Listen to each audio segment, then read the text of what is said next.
Good morning, everybody, and apologies for that slight delay, but welcome to all of you to this event, which is being hosted by Cochrane UK and Cochrane Ireland. My name is Martin Burton. I'm the director of Cochrane UK, and it's great to welcome you to this rather unusual virtual event. I think for many of us, this is something that's a little bit new and a bit different, but then of course, that's the story of the year, isn't it?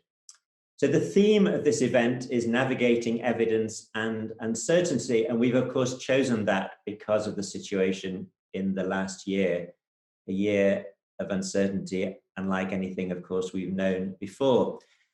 And when dealing with uncertainty around health or working situations or whatever it is, we increasingly have to navigate a sort of infodemic with huge amounts of information, some accurate and some not. And as you know, to make sense of this tide of information, there's been a great deal of work undertaken by Cochrane, along with many others involved in planning, doing, sharing, and using health and healthcare evidence. So we're very pleased to offer you a program of sessions highlighting the great thinking and work that's been done, both during the pandemic, but also much more broadly, the work that's being done to make sure that those who have to make health decisions have access to the latest, most trustworthy evidence in accessible formats. I just want to tell you a little bit about the event. We have a great program over the next 3 days. We've got one plenary session each day linked to our theme where we're all together. And then there's an opportunity for you to choose one of 3 sessions to attend each day. The platform offers the opportunity to attend those sessions live or to watch the recorded sessions on demand. So if you've decided there are 2 or more things you want to go to, don't worry, go to one and watch the video of the other. We also have an opportunity to meet with colleagues in the meeting hub. You can join a social lunch break, and there's even a live quiz. If you want to find out how to navigate the platform, there's a little introductory video which you can look at if you go back on the timeline in the site under the 19th, Monday the 19th. We also have a project hub to showcase some projects that might be of interest. So this is rather like visiting the exhibition or the poster sessions at a normal conference. So please do take the chance to go there. And finally, if you're on Twitter, do please feel free to tweet about the event and connect with us. And the hashtag is virtually Cochrane, all one word, capital V, capital C. Good. So that's the start. The first thing we're going to do, though, is to have a poll, and we'd like to try and find out a little bit about who is joining us today. So if you can please click on poll, which is on the right-hand side of your screen, and select the best option that describes the sort of person that you are. So I'm just going to keep sort of chattering on for a minute while you all do that. So go to the right, click on poll, choose the sort of person that you are. And in a moment, I will look at my big screen over here and find out what the answer is.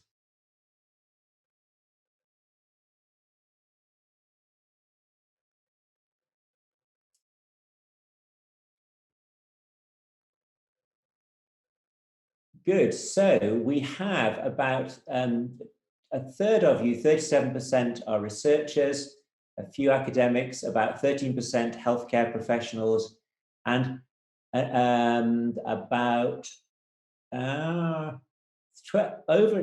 third under the category other. So quite a broad range of people joining us, and that's great. That's what we'd hoped for, and indeed it's what we expected. So thank you for doing that. If we can, we'll make those results available to you later on. Let's get straight on, though, to the first session. And this is entitled Communicating Risks and Uncertainty. And I think if we'd have thought a couple of years ago that statistics and charts would have been such a constant feature of our television viewing and everyday conversations at this time, I think we would have been surprised. But we all know that because of the pandemic, there's been a lot of discussion about communicating risk and statistics and uncertainty, perhaps more than we ever expected that there would be. And this is something which our first 2 guest speakers know all too well. it gives me great pleasure to introduce to you and to Cochrane a little group from the Royal Statistical Society, in fact, in one sense. So we've got two speakers. Jennifer Rogers is Vice President for Statistical Research and Consultancy at FASTAR. She's a very active member of the Royal Statistical Society and is a member of their COVID-19 task force. She can be regularly found talking about all things statisticals in schools, theatres, and even, I gather, in pubs. And continuing a bit of a Cochrane tradition of connections with Radio 4's More or Less, she's been one of their broadcasters too, and she was the 2020 winner of the annual Health Watch Award for her work in improving understanding statistics through the media. Jennifer's going to speak to us first, and then we're going to hear from Tamanda Harkness, who describes herself as a presenter, writer, and lapsed comedian. I'm not sure you can ever be a lapsed comedian, Tamanda, but maybe. And she's also broadcast on Radio 4 documentaries. She won the Independent Newspaper Column Writing Competition and has written for print and online publications on things related to statistics. She has a book, always good to plug someone's book, called Big Data, Does Size Matter, which was published in June 2016. And again, continuing another Cochrane meeting tradition, she was a comedy performer at the Edinburgh Fringe with a show called Taking a Risk. So she's also a fellow of the Royal Statistical Society. So those are our speakers, and I really look forward to hearing what they have to say. They're both going to give short presentations, and then there'll be an opportunity for discussion and questions from the audience. And you can submit your questions at any time using the question and answer function, which is available on the right-hand side of the screen. Now, if you look at that section and you see that somebody else has asked just the question that you want to be answered, then if you click on the thumbs up sign, you can vote up the questions. So please do think about questions both as we go along and at the end. But anyway, without any more ado, I will hand over to Jennifer. Jennifer, it's lovely to have you. Thank you so much for coming, and we're really looking forward to what you have to say. Thank you. Thank you very much, and thank you very much for the invitation. It's really lovely to be here. And yeah, as you said, in the past, when I told people I was a statistician, it was usually met with, oh, okay then, and then move on to the next person. Whereas now you tell people that you're a statistician, a medical statistician in this COVID world, and all of a sudden everybody wants to talk to you. And I never thought I'd be sat in a pub and overhear conversations about R numbers and things like that. So it's been a really great year for statistics. You know, we've got this COVID, this brand new disease where everybody is susceptible. And we've seen this deluge of data and information. And, you know, even right at the very beginning in the first wave, we had the daily briefings and we were getting these facts and figures on a daily basis. But how are you supposed to work your way through all of that information and actually figure out what's useful and what is not so useful? And I think it's really interesting when you think about the questions that you might want to be asking of the data that we're seeing, whilst also appreciating that we're in an ever-changing environment. You know, it's not staying constant. Things are changing all of the time, which makes it really complex to try and answer even some of those most simple of questions. If you think about, let's take it back to basics, and what is the most simple of questions that we might want to ask of the data? And it's, how many people in the UK have COVID-19, you know, at any one point in time? It seems like that might be one of the most fundamental things that we might want to ask the data. But it turns out that even that itself isn't very easy to try and estimate. Now, we're used to seeing these daily cases, you know, the daily cases, the daily deaths, the daily hospitalizations, and we've been used to seeing this all the way through the pandemic. Now, the hope is that this would give us a pretty good estimate of how many people have COVID in the UK at any one time. We know that we're probably not going to pick up all cases. So, you know, let's just say, you know, let's hope that this estimate that we get here, you know, might pick up about 30% of all of the cases. So theoretically, the prevalence in the UK could look something like this. Now, that'd be great if that was the case. But one of the complexities that we've got when using this information is that actually the number of tests that have been carried out all the way throughout the pandemic has been changing. Now, why might that matter? If we think about how we might want to estimate prevalence in a general population, we would do that by looking at the number of people who were positive divided by the size of the population. Now, under some pretty strong assumptions, which I know don't hold in this case, but I'm just going to do a little bit of an investigation anyway. Under some strong assumptions that all of your tests are 100% accurate and you do a random sample within your population, you can estimate prevalence by looking at the number of tests that you carry out and then the number of test positives. So you can estimate the prevalence by taking the number of positives divided by the number of tests. As I said, that's under some pretty strong assumptions that you've got 100% accuracy and you're doing a random sample within the population. Now, for COVID, we know that we don't have 100% accuracy for testing, although PCR testing, does really well. But we don't take a random sample of the population. People get tested if they have a reason to suspect that they might have COVID. So we're not doing this random sampling. But nevertheless, let's just carry on and take a look at what could prevalence look like if we took into consideration the number of tests that were being carried out, as well as the number of test positives. And why is this important? If you've got 100 positives, but you've done 1,000 tests, that's a 10% prevalence.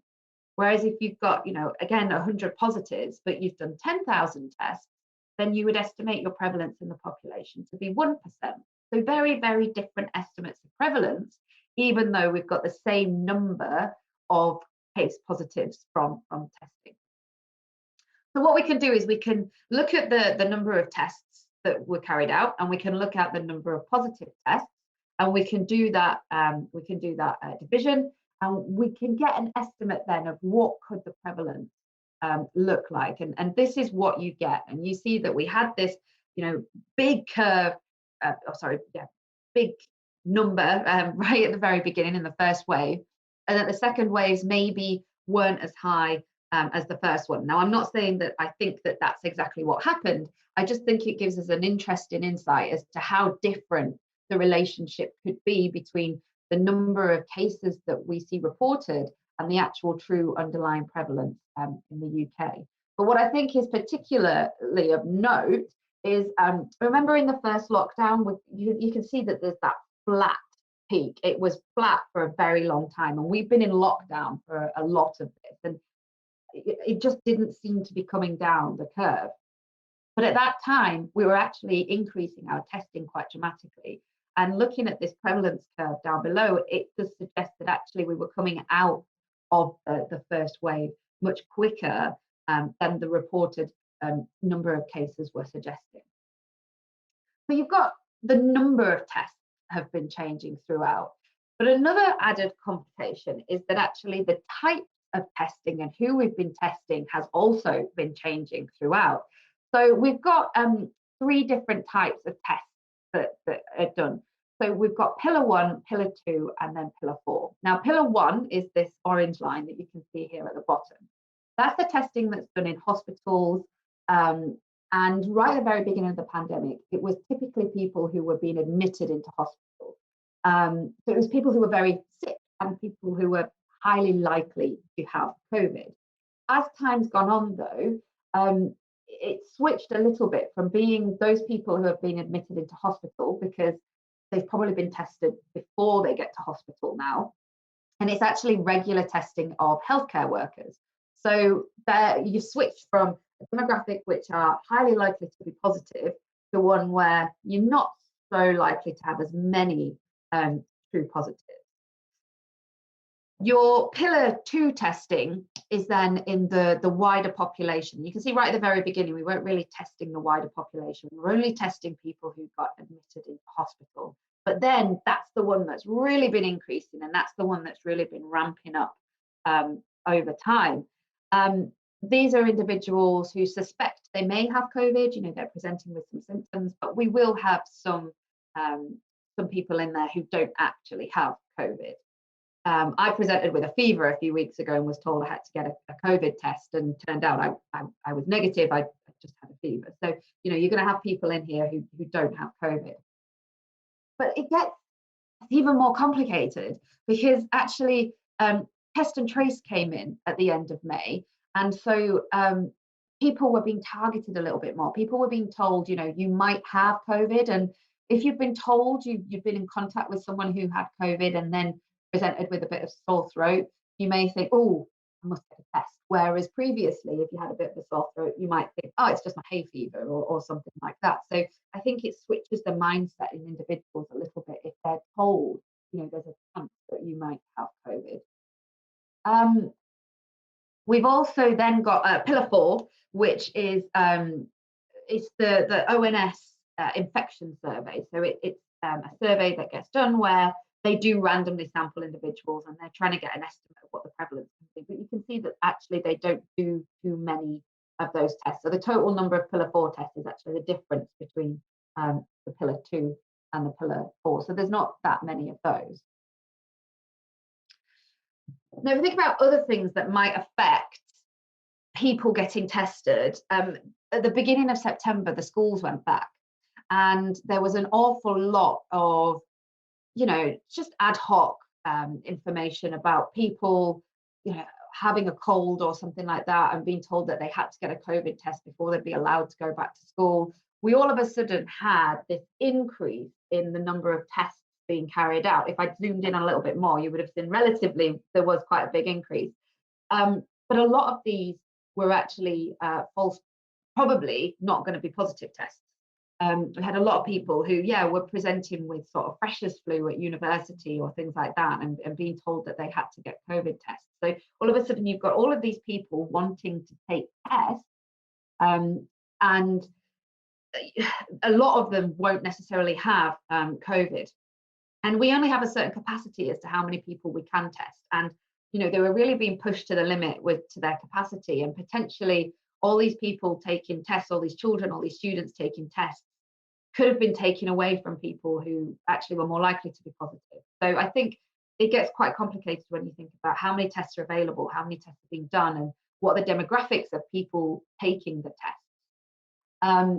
This second dotted line, or the third dotted line that we've got is when the schools went back the second time, where now we've actually got regular testing of students, and we've got lateral flow tests being done. And we could have a whole conversation about lateral flow tests versus PCR tests and false positives and false negatives and things like that.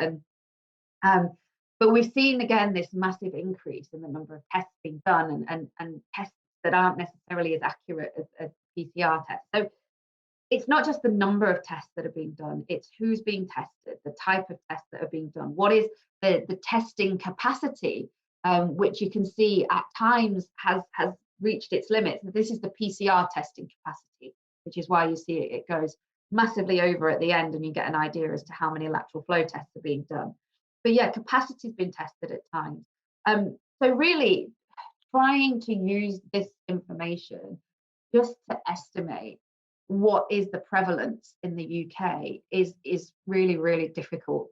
And you might say, okay, well, what if we use the number of deaths as a proxy for the prevalence? That's something that stays constant all the time. A death is a death. You'd think that, can we use that to estimate prevalence? And even that has its own complications. We know that COVID doesn't affect all individuals the same, and we know that older individuals are more likely to die from COVID than younger individuals. And if we look at the spread of COVID cases, this is the weekend in the 10th of April. So in the first wave of the pandemic, we could see that there were quite a few in the 80 plus, which is probably when it was sort of running a bit ravage in care homes. But then we've got, this spread where potentially older generations are affected more than the younger generations. But there's not, fairly flat, I think, from the 30 to sort of 70 age group. But if we compare this to then the week ending the 25th of September, this is when you've got the schools going back and you've got the universities going back, we can see that actually COVID was happening much more in the younger generations than it was in the older generations, which means that those people who are getting COVID are the ones who are least likely to be dying from it, which then means you can't really use that death data as a proxy, because you wouldn't expect to see as many deaths when you've got younger people getting it. So looking at deaths to try and estimate how many people have got COVID, then all of a sudden becomes something really difficult to do. So we're shown this plot on a daily basis. We're shown these numbers every day, and David Spiegelhalter calls it number theatre, as these numbers are just presented. And we are almost, that they're used almost by the media and by individuals, the general public, as, oh, this is how many people actually have COVID. But using this information to try and estimate how many people actually have COVID in the UK at any one time is really, really difficult. And I think there are some real genuine questions as to how useful is it to be communicating this information on a daily basis. Maybe we want to see the gradients of the curves rather than the actual numbers themselves, to say, are we going up? Are we interested? Are we going up or are we going down? Yeah, I think it's difficult, it's complex, and as you said, and as we've seen, it's an ever-changing environment. Who's being tested is changing all the time. The number of tests available is changing all of the time, and yeah, I think trying to see the wood for the trees and work your way through all of this data is quite complex, and even as a statistician, it's not easy to do. So thank you very much.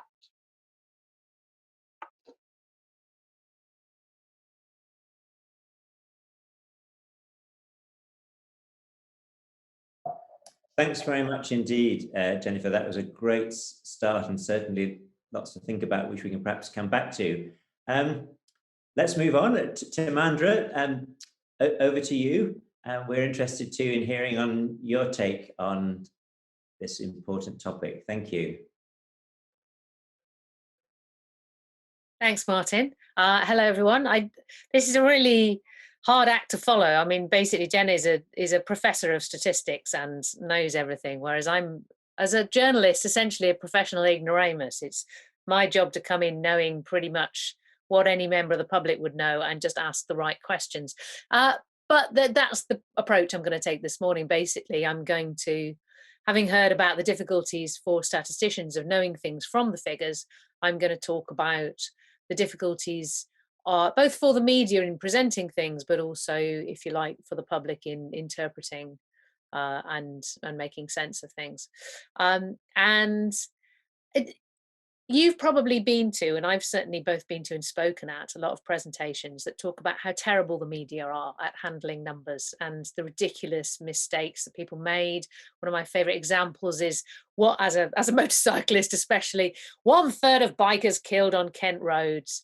And you go, well, that can't, whatever you mean by that can't possibly be true. And indeed it wasn't.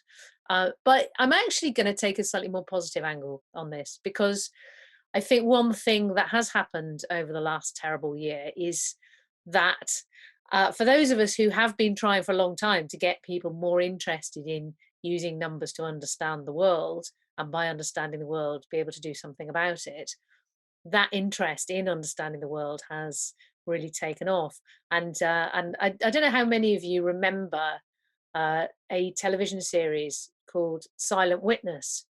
Excuse me.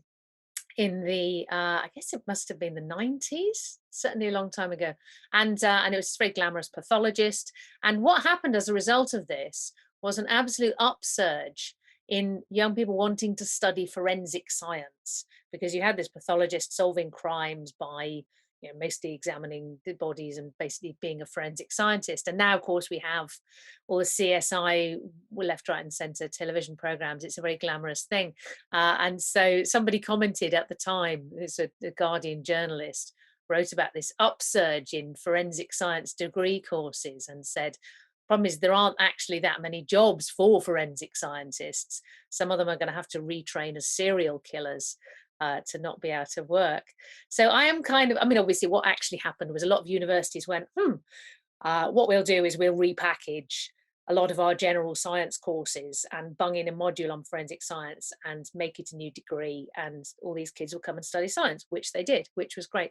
So I'm kind of hoping for a similar effect. As Jen said, the wonderful David Spiegelhalter has complained about number theatre. So I'm kind of hoping that we'll have a similar upsurge of people wanting to study statistics.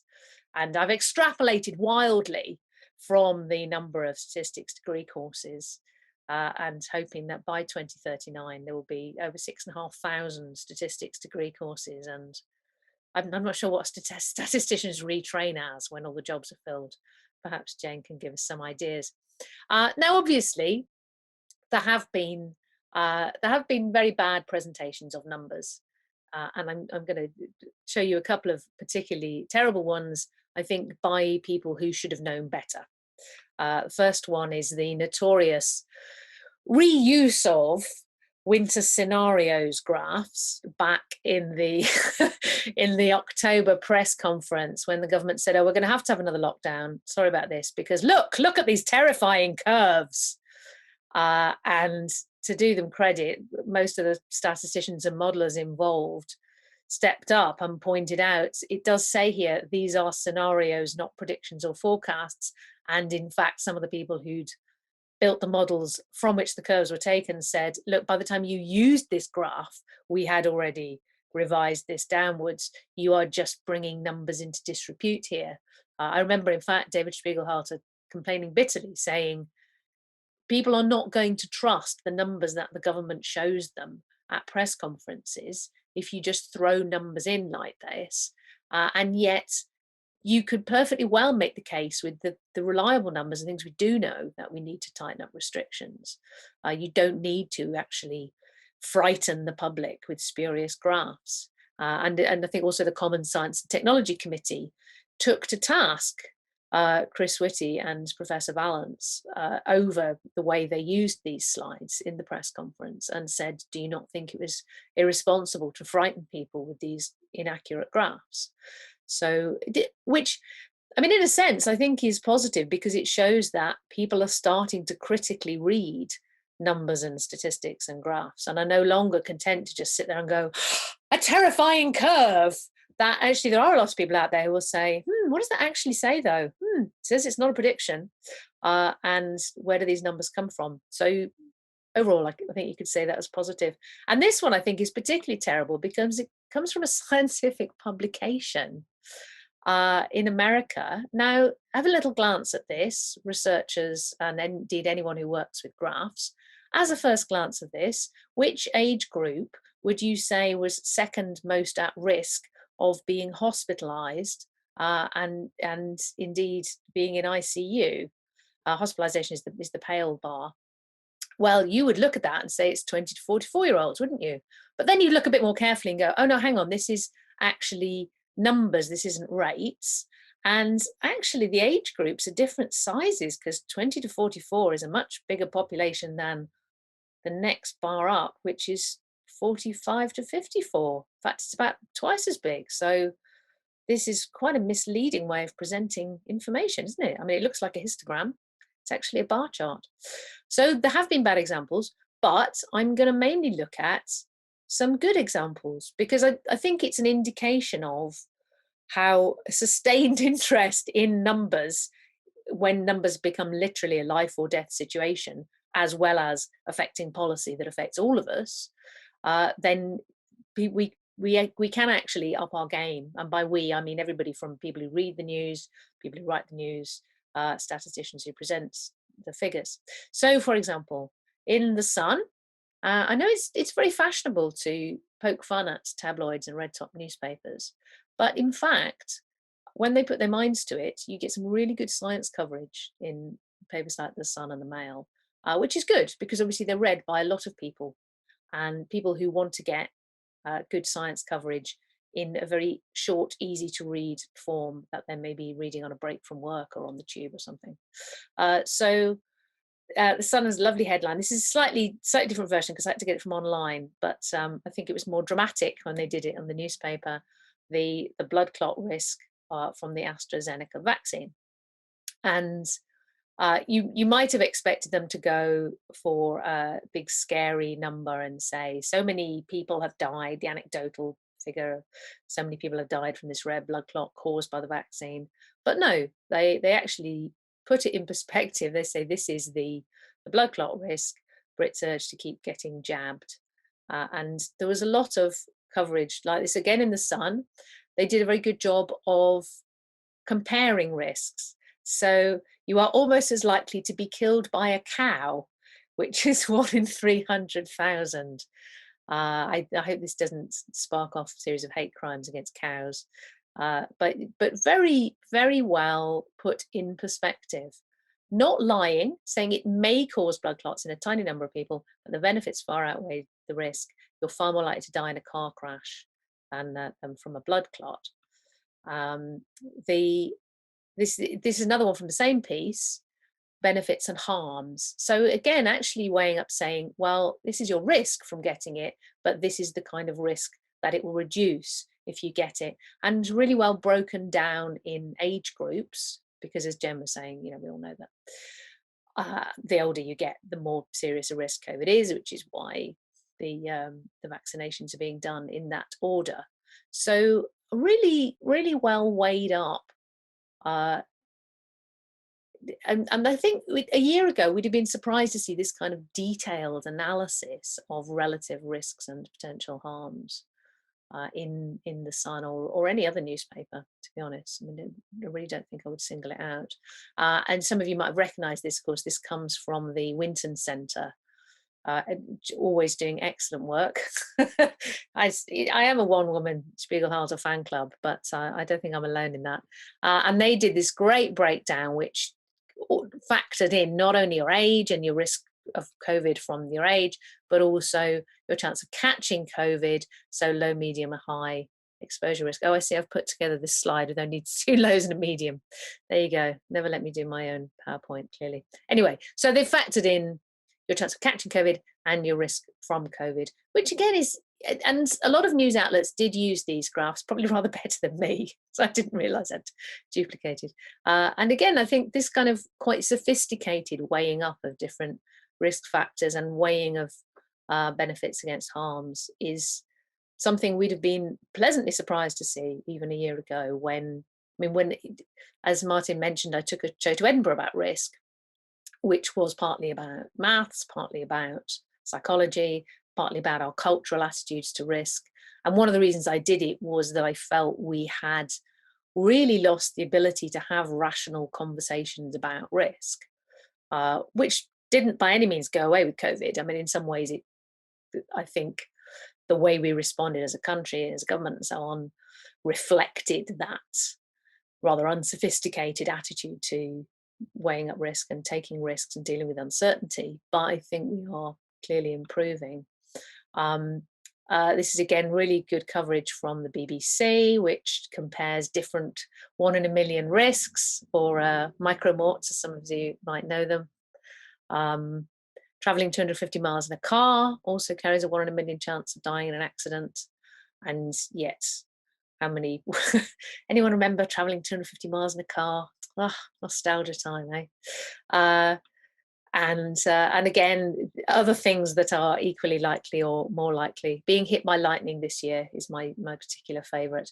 Although actually, and perhaps ironically, you are more likely to be hit by lightning if you are a man, just as you're more likely to die from COVID if you're a man, which is an intriguing puzzle, I think. And well, that's a conversation for another time. But yeah, 80% of lightning deaths are men. So that's actually a far greater ratio than COVID deaths, which I think is roughly 1.5 times as risky. I'm not sure.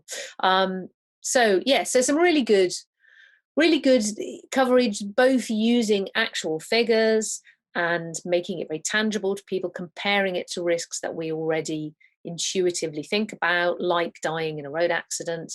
Probably being hit by lightning is just one of those things that you think, well, I mean, if anything, we should perhaps think about it more if we go out fishing when in stormy weather, which is one of the most lightning perilous activities you can do, and I dare say accounts for some of the gender imbalance there. But I think this way of making risks tangible and accessible to people is great work, and as I say, it's really improved, I think, over the last year. And so finally, briefly on what are the effects of this kind of coverage. Interestingly, Yuga was comparing, are there increased fears about the AstraZeneca vaccine because of the blood clot risk? And the difference between Britain and other European countries is really striking. Britain's at the top there. And you can see people are still perhaps have less trust in the AstraZeneca vaccine than the alternatives, but nevertheless, the acceptance rate, the thinking of it as safe is way up. It's basically, it's enough that you would be able to vaccinate the country, whereas in other European countries, a lot of them start to think of the AstraZeneca vaccine as positively dangerous, with knock-on effects, of course, to vaccination rates in Europe, and we see a lot of European countries are getting an increased second wave. Obviously, that's not only down to how the blood clot risk was communicated and handled, it's also to do with how the governments decided to respond, and also underlying rates of vaccine hesitancy, which have always been higher, especially in France, for example, than in Britain. It seems that on vaccines, Britain really is quite prepared to trust the science as a rule historically.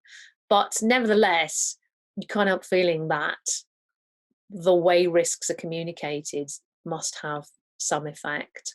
And if you communicate risks in a balanced way, then people can make balanced, informed decisions. This is again the change over time in how safe you think the different vaccines are from YouGov. And as you can see, I mean, Britain's acceptance rates were higher in the first place.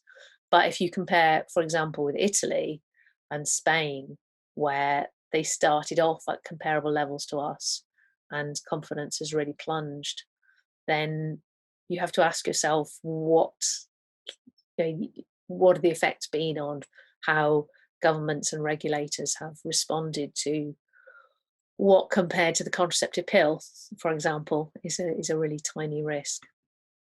And there we go. Last cheery graph from the Mail Online. 75% of Britons still feel confident in the AstraZeneca vaccine. Vaccination continues. Deaths and cases continue to fall. And I hesitate to attribute that success to good communication of risk and figures, because I think there's always a lot more to it than that. But I think on this one, at least, I think media, scientists, governments, regulators can put their hand up and say, we pretty much got it right on this one. So that's me. Thank you very much, and really look forward to your thoughts and your questions. Thank you very much, Tamanda. That was great. So the floor is open to questions. So please do go to the right-hand side of your screen, click on the Q&A box and put your questions in there. But just while people are thinking about things, just a scenario is not a prediction or a forecast. So how would you describe a scenario? Jennifer, do you want it's just a what could happen, you know, and when they do a prediction then, but not a prediction. Yeah, well, when you do mathematical modeling of these, you have to put in certain assumptions, and you know, you would base those assumptions on science, or you know, what's currently going on, but different assumptions would give you different scenarios. And so you know, you vary these different assumptions that you put in to be able to account for the fact that you might be wrong in your assumption. And so yeah, I guess if you think your assumptions are accurate, then it's probably more likely to be a prediction. But if you're putting in different assumptions just to see what could happen, then it's more along the scenario sort of line of the spectrum. Thank you. Thanks very much. So look, we've got a question. So I'm always conscious when you're doing these video calls that people on the calls tend to they stop peering off into the distance. So forgive me as I peer off to my second screen over here with a question. And the question is, do you think the Sun would have covered risks reported to be associated with the, quote, German, end quote, Pfizer vaccine in the same way? Is this really a triumph of rational science journalism? Timon, do you want to have a go with that first? Well, I'm afraid I think that is an example of precisely what I said at the beginning. People like to have a pop at the Sun and the Mail, and it's not always justified. You do get very wrong science coverage in those papers, as you do in all other papers, I have to say. And the Guardian has been equally guilty of getting things very, very wrong in reporting science, especially when it doesn't fit with that publication's predispositions. So in answer to that, I actually do think, I think the Sun would have covered it equally well, because I think they have a commitment to giving their readers the right information they need to make choices that will be good for the readers. I mean, I think if anything, there's probably a predisposition towards saying you should all carry on and get jabbed because that is the safest thing for you and for the country. And we do not want to give too much space to people who have fears which are scientifically unfounded. But I think that's a reasonable predisposition, personally. I think it's fair enough for people to have vaccine hesitancy, and especially with vaccines that have been developed very quickly, I think it's entirely reasonable that people are doubtful and need to be persuaded that all the right things have been done to develop these vaccines. They've just been done really fast and simultaneously. So yes, I think, in short, I think the Sun would have covered it the same. I don't think this is about making a cheap political point. I think that if you dismiss papers like the Sun or the Mail, what you're actually doing is sneering at the people who read them. Yeah. What I actually think.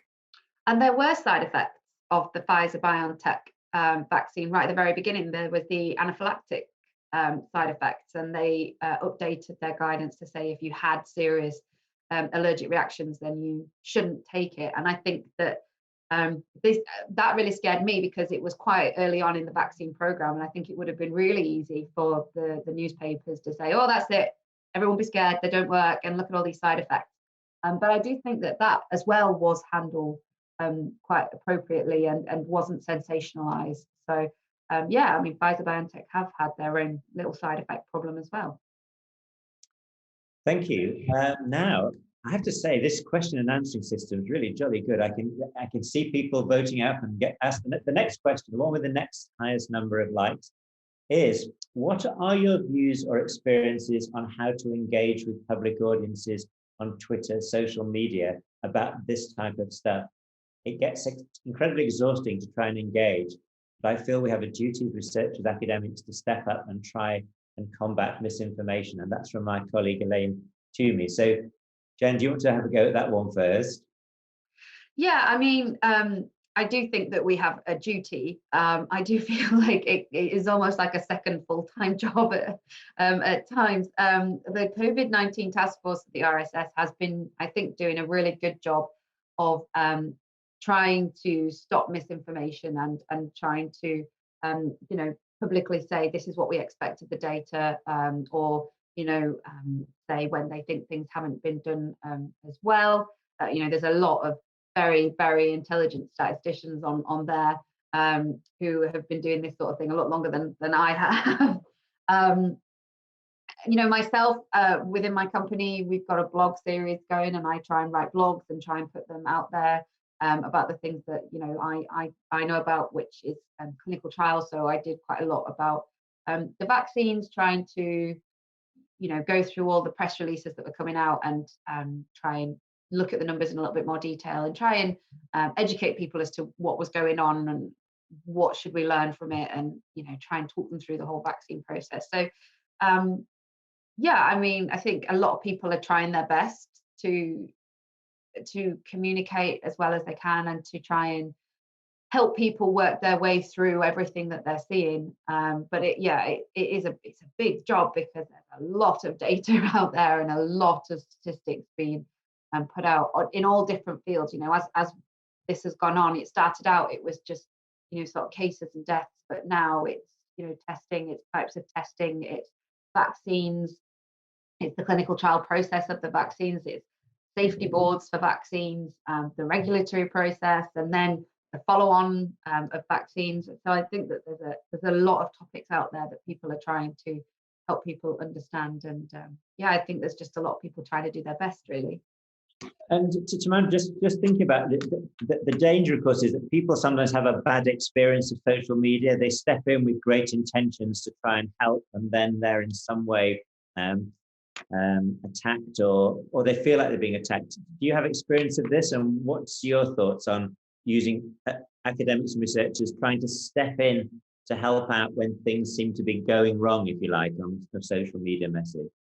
Well, I think it is very difficult, and on this topic especially, because although it's probably true of a lot of topics, in fact, because there are very entrenched positions who are always looking only for evidence that backs their side. So I have found myself for the whole of the last year having arguments in two directions, arguing one direction that this is bad, but it's not the Black Death, and we have to get the risks in perspective when we're looking at proportionate policy responses, and then on the other side arguing with people who, and saying it's not just the flu, and you can't, well, you could just ignore it and go about your business, but if you do that, a great many people will die, and then the economy will collapse anyway, and you have to actually look at what the risks really are and what measures are effective and who's most at risk and so on. So it can be very difficult, I think, to try and hold the line on saying, well, this is what the evidence actually seems to show, and this is how good the evidence is. I think the great difficulty comes when you are in a position where you're trying to both do that, but also defend a particular initiative or policy line, because then inevitably you will be accused of being partial and being biased. And I know, yeah, a lot of people, you simply can't avoid that because you are involved in practical measures to try and deal with the disease, and therefore you can't just keep a pure line between I am looking impartially at the numbers and I am involved in a practical measure. In terms of practical tips, because I have been on social media for a long time, and touching wood, I've never really had the kind of hellish times that I know some other people have had. And I'm never sure why. I think possibly it's because in my youth I used to host comedy clubs. So whatever somebody can tweet at me, I've had worse said to my face. And so it does help me put it in perspective, I think. But I think the thing to remember is,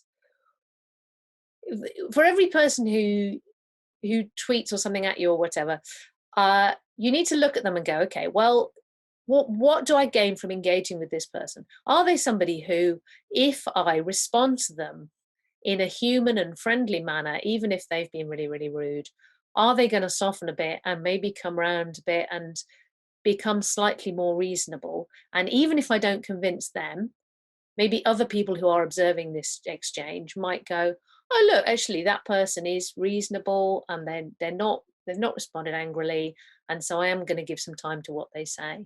Because I have found that a lot, that people who initially come in like being really rude, and if you respond to them in a kind of warm, human, slightly jokey way, then they actually can't sustain that level of hostility and calm down a little. But then there's other people. The giveaway is if they have a name followed by a lot of numbers and literally 0 followers and created the account yesterday, they are just in it to get a rise out of you, and it's probably not worth even responding to them, because nothing you say is going to get anything helpful out of the exchange, and therefore you will just be doing what they want, which is responding. I mean, that's what trolling comes from, is trawling. It's like they're literally trawling to see what rise they can get, and if you don't respond, then they will give up and go away. So that would be my tip, is just look, is this person going to respond to you in a way that could be helpful, even if not for them, but to other people observing? And if not, then don't bother. But don't rise to it, is the thing. I think, do not rise to it. Imagine everything that you tweet could be brought up at some future point and said, well, look, this is one thing they said out of context, because that does occasionally happen. But also that will kind of hold you, just remember it's public, it'll hold you to some level of behavior that you can feel proud of later. Good. I always think if you've got some troll or what have you that has sort of 10 followers, you just think, well, that's 10 people who are going to see this. If I respond, I'm giving them a bigger platform, and I'm actually, you know, making sure that what they said is seen by more individuals. And so sometimes just by keeping quiet, yeah, it's horrible and it's not very nice sometimes to, you know, and I've had some horrible things said to me when I was going on the radio trying to walk people through the vaccine process, you know, but you just have to try and think, okay, these are these idiots, and these are the people you're only ever going to hear from, but you're potentially helping people.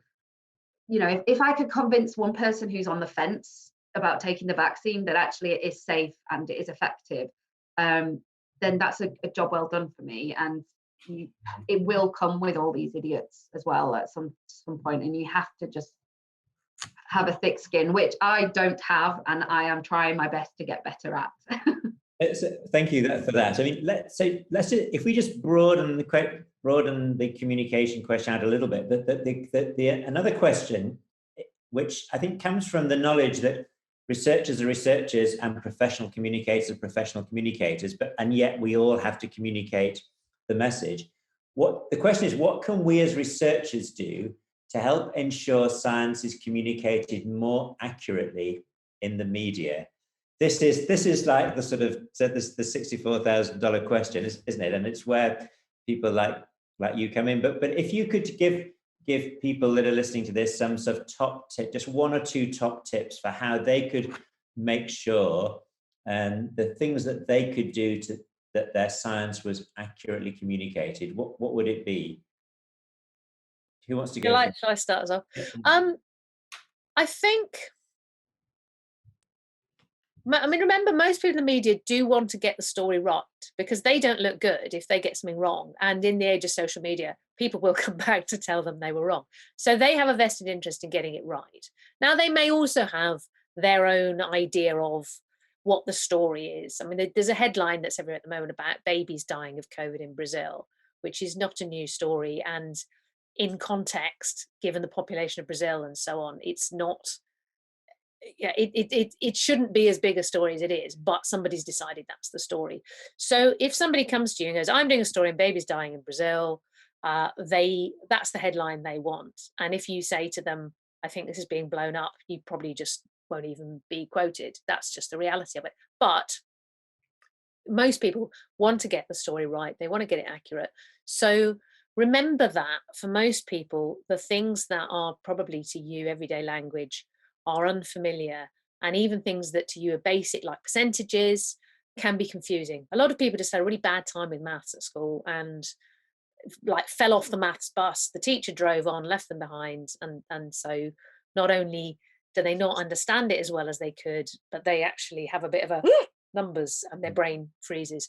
So try and be concrete and try and give people a number of different ways of understanding things. Like the blood clot risk, I thought was very good, because people were using percentages, they were using comparative risks, and they were also comparing it with things that are more familiar. The more concrete you can be, the more you can talk in terms of things that are already familiar, then the more easy it will be for them to grasp. And the other thing is, if you're still not sure that they've really got it, you could ask them to say, do you want to just, do you want to just tell me what you think I said?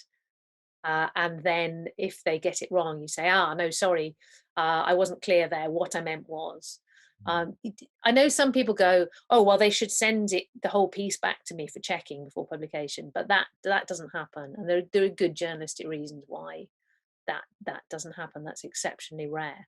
But while you're actually talking to or emailing with the person, that's the time to just check that they understand what you're saying. But as I say, be concrete, be specific, and don't be afraid to check with them that they are getting what you are trying to put across, because the difference in language, I think, is easy to underestimate when you work with numbers all the time. Yeah, that's interesting. That completely gels with the whole concept within healthcare of health practitioners trying to check the understanding of their patients and their clients to make sure that the conversation is going in the right direction and that people take away the right messages. Jen, do you have some top tips here? I mean, I think Tamandra covered it really well there. I think where you've got percentages and from a statistical point of view, the standard lessons of relative risks should always be presented with the absolute risks. I think the media is actually getting better at understanding concepts such as uncertainty and why that's important. And I think you can get away with talking to them about the uncertainty in ways that maybe you might not have been able to do in the past. And I think maybe this COVID scenario is helping that different scenarios and uncertainties on them. There's a little bit more of an appreciation for concepts that previously they may have just shut down on and not wanted to report. Yeah, thank you. So when should all this education and training and teaching about this sort of thing start? The next question is, isn't there a wider issue of enabling people from a much younger age to critically evaluate any or all information they're exposed to? So should this all be starting in primary school? I mean, wow, that's a big that's a big question. I mean, yeah, I think I remember when I was in school and things like that, maths and science lessons were kind of stuck in the classroom. And I do think that we live in a different world now. Tamandra and I are both involved in something called Maths Inspiration, which just didn't exist when I was in school. And we take over big theatres, and there's engineers and scientists and mathematicians and statisticians and computer scientists all come and talk about what they work on. And I think we are doing better at giving children and teenagers an insight as to what it is like to do our kinds of jobs. And we really get an opportunity to present to them what are the right things that they should be asking. I always say when I give my public engagement talks or schools talks that I want to give people a toolbox of all the questions that they should be asking of numbers and data that they see. So I do agree that we should be encouraging that sort of thought at a younger age. But I do think that, I think it's definitely much better now than what it was when I was at school. Yeah, I absolutely agree with all that. I'm glad you mentioned Maths Inspiration. I was going to mention that. But I think there's two overlapping things, though. I think there's maths teaching, which I'm sure is improving and yet could still improve more. So just general feeling more at ease with numbers and being able to use numbers. But I think there's also that slightly wider thing, which the question hinted at, about critical thinking. When people talk about science journalism, and so science journalists ought to ask this and ought to do that, I often feel that what they're saying is things that all journalists should be doing. All journalists should, if they don't understand something, should ask. All journalists should say, what does this actually mean? All journalists should if they think that something doesn't chime with other stuff they know, go, okay, well, this is interesting because this is counterintuitive. So, explain to me why this seems to be true, and also this contradictory thing seems to be true.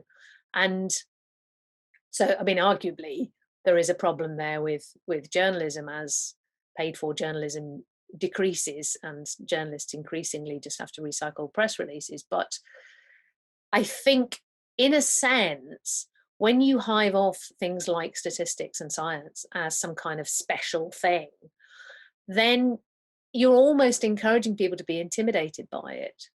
There's a lot of these questions, a lot of things. For example, the bar chart that I showed you, where the populations are different sizes because the age groups are different sizes. You don't need any maths to look at that. You could look at that and say, well, look, this is on the left-hand side, you're showing numbers, you're not showing rates, percentages.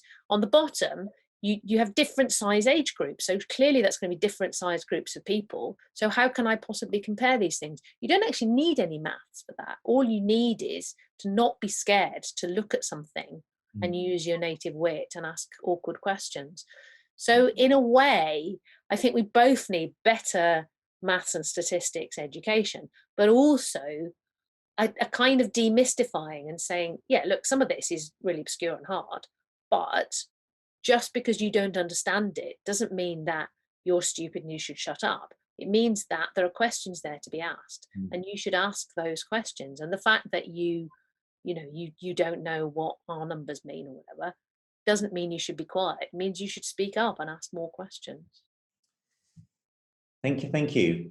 Right, a more sort of international question. So first of all, Patricia Lagulo says it's very nice to have a comedian speaking about media coverage of COVID, especially when it's someone who knows what she's doing. So that's good. It lifts the spirits a bit, indeed. Thank you for the good examples. The question, though, is, does Europe have something to learn from Britain? I guess the question then, in terms of the way that we've communicated things, are you aware of what sort of communication has gone on in other countries? And do you think that it's one of this skill in communication is another potential great British export? Jennifer, do you want to start? No, I mean, I don't know the way that it's been communicated in other countries. Yeah, I don't know. I think the UK. I think the UK has done a very good job of presenting data. I think at times it's been guilty a little bit of data overload. I remember in the first wave of the pandemic, when we were getting the daily briefings and we were being told on a daily basis how many people were taking the tube or were taking the bus and were traveling on trains and things to myself, really need to see this on a day-to-day basis, and do we risk people switching off? Because I mean, I myself as a statistician found myself turning off the daily briefing when it got to the stats bit, because I was like, I don't need to see this on a day-to-day basis. So I think a lot of data isn't necessarily always a good thing. I think being selective about what's the useful information is a good thing. I also don't think we've always done a great job of communicating. As Timandra pointed out, there was the bad curve example, but I think there's been some similarly hideous examples. I remember Chris Whitty communicating that schools hadn't seen an increase in cases, and so it was fine, but he'd presented the proportion of case positivity rather than the number of cases. And he'd said, well, that stayed constant, so it's fine, but didn't mention the fact that actually the number of tests had been increasing. So if you've increased your number of tests, but your case positivity has stayed constant, your actual number of cases has increased. And so I think I don't know what's presented in other countries. I think it's great that we have been seeing so much data. Sometimes I think we've seen too much data, and I think sometimes it's not been communicated the best either, and there has been a little bit of an agenda in the background. Yeah, I think I would agree with that. And I mean, I don't actually know what media coverage has been like on COVID. I have been trying to listen to the French news recently, but I'd be lying if I said my French was good enough to critically assess their use of statistics. I think, to be honest, I think, having said good things about the media, I think we also have to be a bit humble and go, you could have all the great media coverage you want that puts risks into perspective, but if the leader of your country is saying, we're going to stop using this vaccine because we don't think it's safe, that sends a much stronger message than any number of good graphs and examples you're going to read. So it may be true that Britain has been on a better learning curve about communicating stats, and that other people could learn. But I certainly don't know enough to say that. But I would say that when official policy jumps on very small risks and makes abrupt changes in policy on the basis of that, that's got to have a much bigger impact. And also, as I say, you got to look at a different context. In France, reluctance to be vaccinated came long before COVID, they've always had great reluctance to take up vaccines of all kinds. And I think in some other mainland European countries, it's the same. So the history is very different. The history in some countries of trusting state announcements and the government telling you what's good for you differs wildly between countries. So all these things are in play. You know, I would love to think that, you know, Britain is now a beacon of great statistical communication in the media, but I certainly don't have enough data to conclude that. Thank you. So something that's perhaps a little more specific. So Simon Peckham asked this question. He says, I'm fine with communicating risk uncertainty, but any thoughts on the following? People underestimate the risk of infection versus the risk of action. So this is about balancing risk. Any thoughts on how people might do that and how that is done well? So I missed a bit of the question. It was the risk of infection versus. So he says people underestimate the risk of infection on the one hand versus the risk of action or doing something, you know, on the other hand. So. Well, I mean, I think the work that David did, the Winton, you know, with the plots and the, you know, actually visualizing what are the benefits and well, sorry, you know, what are the risks if you do take the vaccine versus what are the risks if you don't take the vaccine. And I think those sorts of things have been incredibly helpful. I think, you know, a lot of the work that David has always said, any way of visualizing it has a much bigger impact than numbers. You know, we struggle to understand when you're talking about little risks. We struggle to understand what is a 1 in a million chance. You know, how do I put that into context? What do I do with that number? But I think a lot of the stuff that they've been working on, the visualizations, where you can actually see the balance between the two, I think things like that are enormously helpful when you're trying to weigh these things up. Mm-hmm. I think, I mean, taking that question a bit more broadly, and you probably did mean vaccination, but I think this is a much broader problem that we've had through the pandemic and still have now, that in many cases we're not weighing like risks with like. It's a very tangible risk to say you have roughly this chance of catching the disease, and you being you have roughly this chance of becoming seriously ill or dying from it. And in a sense, even from quite early on, thanks to things from China, we had not a bad rule of thumb for working that out. So you could look at any individual person and say, if there's this many cases in the population, then your chance of dying of this is roughly this. There's some good interactive tools for that. Whereas the measures that we would take against it, particularly before the vaccine, it was very, very hard to see the impact of those. And, you know, and personally, I would say actually too little effort in even trying to predict or measure or estimate the impacts of those. So, and that's because they are uncertain, they're often intangible. How do you weigh up the impact on a child of being off school for a year against the impact on the child of, I mean, certainly the illness impact for them is minute, but maybe the impact of the child of they go to school, they bring it home, they pass it on to the grandparent, lives with them, the grandparent dies, and then you've got the impact of the grandparent. But how do you weigh up those things? Because they're vastly dissimilar. Those are ultimately more philosophical and political decisions. Would you say we are going to do whatever we can to minimize short-term risk to life, then obviously you absolutely do everything you could possibly think of to reduce the chance of infection from COVID. If you say we also are going to bear in mind other things, risks to the future of children, risks to society, then you are not talking about simple numbers that you can weigh up one against the other. And I think it's a genuinely very difficult thing. It's a philosophical and political question.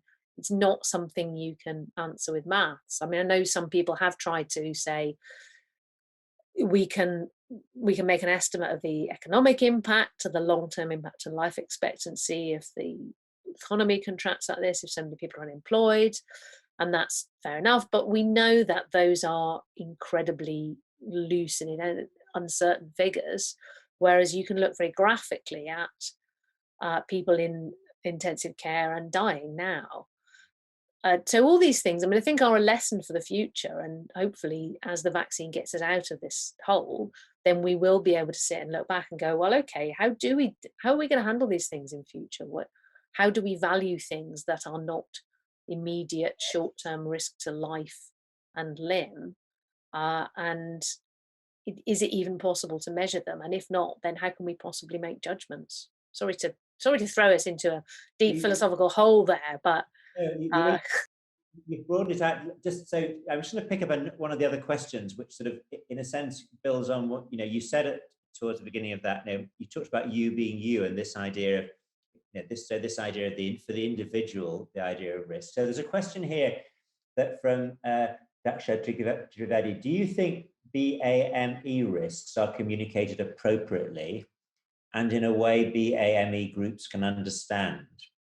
So the idea that there's a particular subgroup of people, in this case the BAME group, and are the risks for these individual groups appropriately communicated and in a way that they can understand, the group can understand? Well, if I could jump in quickly on this, simply because I wrote some things for the Royal Statistical Society magazine, Significance, about this and about some of the studies that were being done to look into it. So I did have a look into it. And I mean, I think this is quite an interesting one, because on the one hand, you could clearly look at some of the figures and say, whoa, if you are a Black African man, I mean, a man of African origin in the UK, then your risk of dying of COVID is much higher than if you are basically a white man of similar age and physical condition. Well, maybe not physical condition, but I mean, that was really striking quite early on. And so this threw up a lot of questions, and trying to answer those questions then got into a lot of areas which, again, kind of cross over the difficulties of getting accurate data and making accurate statistical analyses, and of looking at political and social issues around them. So, I mean, I think one of the good things, I think, was that this difference in risk was flagged up very early on, and that a lot of quite good detailed granular work was done on it quite fast. There was a government committee looking into it that reports regularly, and some special studies that have been done trying to unpack the factors, and I think a lot of them are occupational, some of them are to do with where people live, some of them are to do with other medical conditions. So there are a lot of interacting factors going on, most of which do not have easy answers, like so many things. But that makes it very difficult, I think, then to talk about how you communicate those risks, because if what you're saying to people is, we don't know why, but there may be something about your physical existence that puts you more at risk from this than your next door neighbor who just happens to be white, then it's quite hard to know, what is that person supposed to do with that? Are they supposed to then go, well, maybe I should keep myself at home more, maybe I should tell my boss that it's not safe for me to come into work? But then if you unpack that and say, actually, a lot of this is occupational, it's precisely because you are statistically more likely to be working in a public-facing job, and therefore you're more likely to have caught this illness. And it does seem that a lot of it is down to infection rates rather than the danger once you've caught it. Then again, I mean, what are you saying? You're basically saying bus drivers are at risk, which we now know. Security guards massively at risk, and again, it's like you are then saying, so what are we saying, that bus drivers and security guards have not been adequately protected? Almost certainly true. I think it is being factored into those personalised risk assessments, that there's a sense of, we don't know why, but you just seem to be more at risk, so maybe we should flag you as higher risk. Although, interestingly, I mean, I did speak to a doctor whose name I'm afraid I can't remember, who is involved in the government inquiry, and he said, well, you might factor that into somebody's individual risk factor, but if it comes to order of getting the vaccines, for example, it would make far more sense to do it on the basis of occupation, because that's a really, really clear, you can see in the figures, and you can also see in the mechanism that some occupations are more at risk. But I think it became difficult because communicating anything around people of certain ethnic origins having worse outcomes, some people were saying, well, look, you're basically, this is another sign of racism, that they're just worse off in society, and this is another example of that. Some people were saying, well, we don't want to single them out. And then, of course, you get onto current issues around vaccines, and there's some more vaccine hesitancy in certain communities. And why is that? And it becomes very, very complicated. So I don't think, I mean, maybe one question here is the greater vaccine hesitancy in certain communities linked to not having communicated to those people that they are definitely at risk, and if anything at greater risk? But I think that would be a simplification, because, you know, as when we were talking about Europe, I think there are a lot of reasons why people have vaccine hesitancy, and you need to engage with those reasons if you're going to persuade them that it would be a good thing for them and their families if they got vaccinated. I think on this occasion, perhaps it's not a communication issue.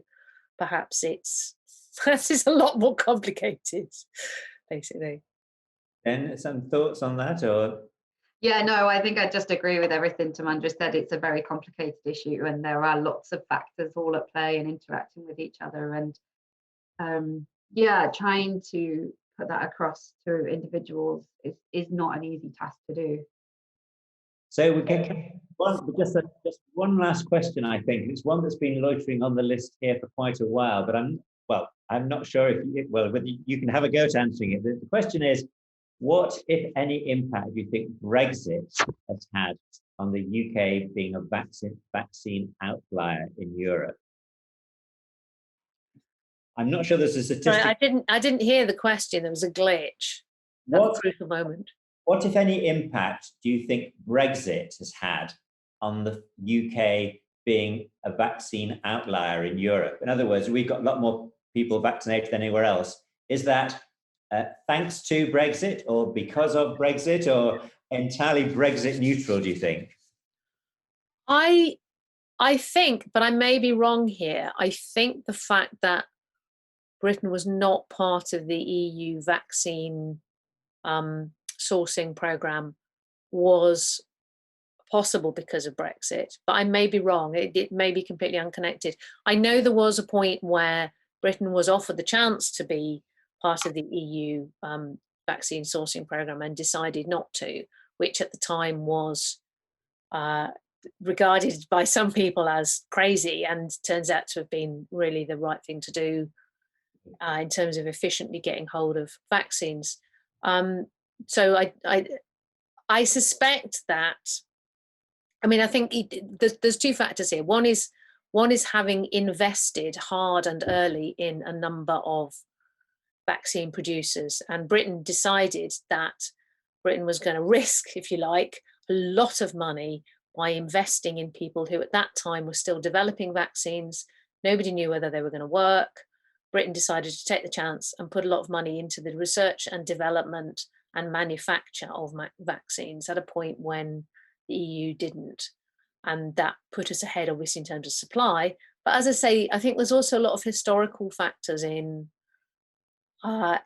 Britons, us being more willing to be vaccinated than European countries. I mean, I suppose you could argue that there might be a political undercurrent on mainland Europe that some government leaders wanted to use the fact that the AstraZeneca vaccine was Anglo-Swedish to have a go and big up the Pfizer vaccine instead, and that led to what we were saying, the exaggerated sense of risk. But I think that's a long shot, personally.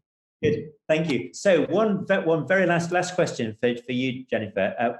Can you give us one thing that you'd like the audience to take away?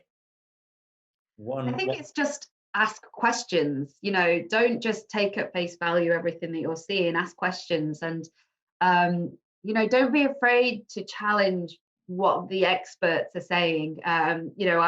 I had some slides prepared just in case, which we haven't got to, but one of the things that really annoys me is that the phrase exponential growth, it gets used all the time. You know, cases are now growing exponentially, so it's something we need to be worried about. Ask, what does exponential growth actually mean? Because exponential growth just describes the way it's growing, and it means that it's doubling over time. If something's doubling every 3 days, then that's probably increasing quite quickly. But if something's doubling every 100 years, that's not increasing very quickly at all. They're both exponential growth, but exponential growth has become this synonym for fast. So don't be afraid to challenge what you're seeing and Google, well, what does that actually mean? And yeah, I think that's my bit of advice. Sorry you didn't have the chance to say more about exponential growth, but I mean, we had such a big stream, a large stream of questions from the audience. So I'm going to say thank you very much to both of you. Thank you very much for joining us. Thank you for being prepared to come and talk and to answer all of these questions. It's been a great start to the meeting. Thank you very much. And this is the point where you'd hear a great round of applause if there was such a thing, but I don't think we can have one. And again, thanks very much. And just to say to our delegates, a few things to say now about what's going to happen next. There's a 15-minute coffee break now, and the concurrent session will start at 11:15. As I said to you earlier on, you can attend only one of the sessions live, but don't worry about that because they're all recorded, so you can watch them again at a later date. Now, just thinking ahead, at 12:30, there is an opportunity to join colleagues for a social lunch break. The food will be fantastic. Well, it may be fantastic. Of course, it may not be very good at all. It depends what you're making, but you can bring your lunch, and there'll be 9 topic rooms, which will allow you to meet colleagues with similar interests and backgrounds, and you can join the room, have your lunch while you're chatting to people if that's something that interests you. And you can also visit the project hub and browse through some of the projects we have in that area. As well as doing that, there are actually also some opportunities to meet with some of the project representatives and our funders this afternoon. If you look at the programme, you'll see there are a number of opportunities to interact with some of those people later on. So thanks again very much for joining Virtual Cochrane. I hope you've enjoyed things this morning, and we look forward to seeing you again later on. Thank you.